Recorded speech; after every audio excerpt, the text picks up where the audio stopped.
Hi everybody and welcome to Heel Heat. My name is George Coles, and on this episode we're going to do It Came From the Network. The topic of this It Came From the Network, NXT TakeOver 36. And this comes as a recommendation from our good friend Steve Tatanani. And again, I'm sorry if I mispronounce your name. I know I say it every time, but I really do feel like I'm mispronouncing it. Steve asked if we could recommended me reviewing this show. Normally I don't do shows that are this close to real time for It Came From the Network, but I made the exception here because, like I said, he asked for it. I like to have a open thing with the viewers here, and there's something else I'm working on that if you're watching, just know we're going to be walking in Memphis soon. I'm working on that too. But anywho, if you haven't seen it, It Came From the Network before. This is where we review the weird, the wacky, sometimes great, sometimes good, sometimes terrible things you could find formerly on the WWE Network, but now on Peacock. With that being said, we're going to jump right into it. The first match of the card for the $1 Million Championship. LA Knight defending against Cameron Grimes, who has a $1 Million Man Ted DiBiase in his corner. I thought this was a really quality match. Cameron Grimes is an excellent wrestler. So is LA Knight. LA Knight, to me, I don't understand how he's not already a main event talent and how he's not on the main show of WWE. It doesn't make sense because he seems like he'd be the perfect fit for that, to me, in my opinion. Anywho, this was a really solid match, building off of the feud that they were having at the time. Cameron Grimes picks up the win here, becomes the new $1 Million champion. I'm going to give this one a 4, and I forgot to mention at the beginning, we grade everything on a 1 to 5 scale, 5 being the best, 1 being the worst. I'm going to give this match a 4. I thought it was really solid. I enjoyed it. I enjoyed the story they told here, and I like both of these guys as wrestlers. So to me, it was a fun way to start the show. Again, I like when you start a show with a match that's really good, so it gets you hyped up for the rest of the show. Now, the rest of the show, that's their job to follow you. So, with that being said, let's see if the rest of the show does. Our next match for the women's NXT Women's Championship, Raquel Gonzalez versus Dakota Kai. Raquel defending the championship. This was the friends turned enemies type story. Dakota Kai had Raquel Gonzalez basically as a bodyguard for a long time, and she turned on her after Raquel won the World Championship. This again was a very solid match. I liked the way they worked the match. I felt that there was a genuine hatred between the two, a genuine dislike, a genuine anger. Also, it felt like with the counters and how they were wrestling, like they knew each other as well. So it was really well worked. The story that they told in this match was really good. I enjoyed it very much here. When NXT does the one thing that I will give NXT, even now in NXT 2.0, their women's division is better than any other women's division in the world. And Impact Wrestling has a really good one. It's probably closer on par with that. And I'm not including women's division or women's only shows like Stardom or Ice Ribbon, but for shows that cater to both men and women, NXT to me has always been the best show in the world out of anything I watch, whether it be NXT or NXT UK, when it comes to women's matches. Raquel Gonzalez picks up the win here. I'm going to give the match a 4. Afterwards, we see Kaylee Ray debut coming from NXT UK, kind of showing that she's going to be the next challenger. Again, another really solid match. The first 2 matches of the card were awesome, and it's getting us going, getting us hyped. This is what NXT takeovers used to be, and what they should still be if there was takeovers. And again, this is the last time they called an NXT special a takeover. Next up, we get a rematch that's 10 months in the making. Ilia Draganov versus Walter. Walter's defending the NXT UK Championship. Walter now is going by Gunther. So we're already starting to see some of the changes that have happened just less than a year after this card. I think this was only 7 months ago. 8 months ago. I might be wrong with my timing just a bit. I'm bad when it comes to months and figuring that out. I digress. This match was awesome. I've said this before, and I'll say it again. This was my favorite match of 2021. And it's not even close. There's a lot of great matches that happened in 2021. This one stood head and shoulders above all the rest of them. This was violent. This was brutality. Again, much like I said with Raquel and Dakota, Ilia and Walter know each other, and you could see that they knew the counters. They knew what to work on. It felt real. It felt like a human game of chess. It felt like Ilia would attack Walter's strong points, and Walter would attack Ilia's strong points, just to kind of make it feel like it was like a UFC fight. If you go into a UFC fight and you know somebody's an armbar specialist, you try to avoid that. Wrestling, when it's like this, when the guys are this violent, and you could see both of them getting bruised up all over their bodies and bleeding, it makes the whole thing feel a lot more real. And I know 90% of the audience, I was going to say offense, 90% of the audience watching NXT knows that wrestling is quote-unquote fake or fixed. But when you can do this, and it's like magic. I know magic tricks aren't real, but it's so much better when I can't see how they do the magic tricks. And I couldn't see how either of these guys did the magic tricks here. It all looked 100% like it would have killed me. Any one of the strikes in this match would have knocked me out, in my opinion. Ilia Dragunov picks up the win, gets very emotional.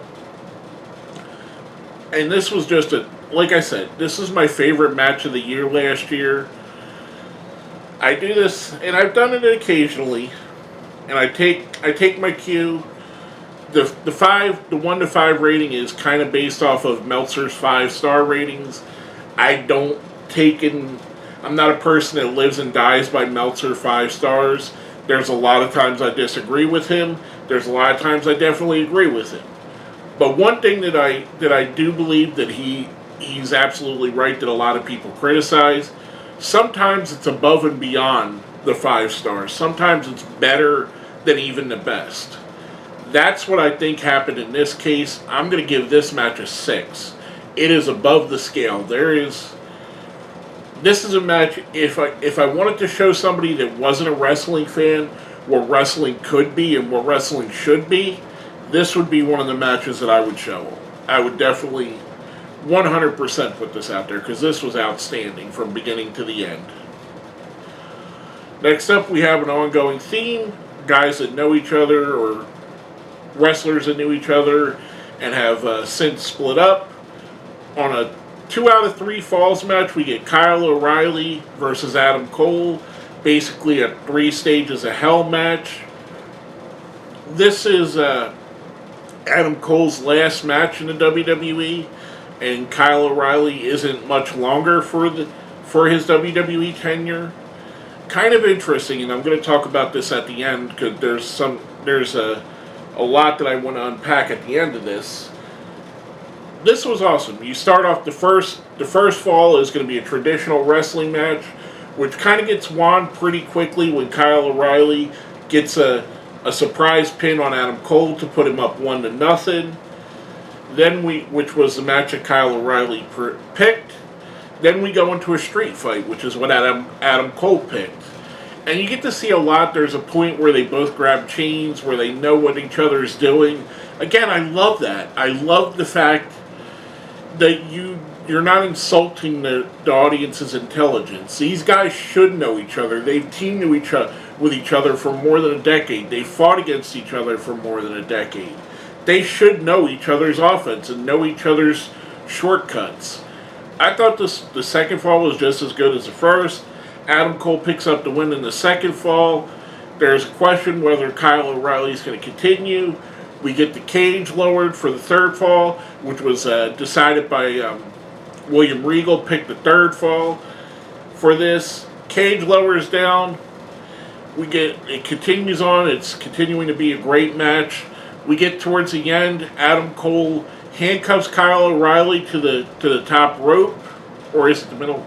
He handcuffs him to the rope. It's either the top or middle. I'm sorry if I can't see it in my head right now. But anyhow, he handcuffs him there, starts super kicking him. It is the top rope. He starts super kicking him, and on the third super kick, Kyle O'Reilly grabs him and puts him in a one-armed heel hook. And Adam Cole is forced to kick out, or forced to tap out, when he had what Wade Barrett even said on commentary. Before that happened, he would have considered that a no way you can lose situation. You got a guy tied to the ropes, basically unable to move, but Kyle O'Reilly found a way to make Adam Cole submit and win the match, go up to 2-1, win the 2 falls to 1. Kyle O'Reilly picks up the win here. I'm giving this match a 5-star. I thought this was awesome. If the match before it wasn't on this card, this would definitely be the match of the night. But to me, just as great of a match. It's a great match as well.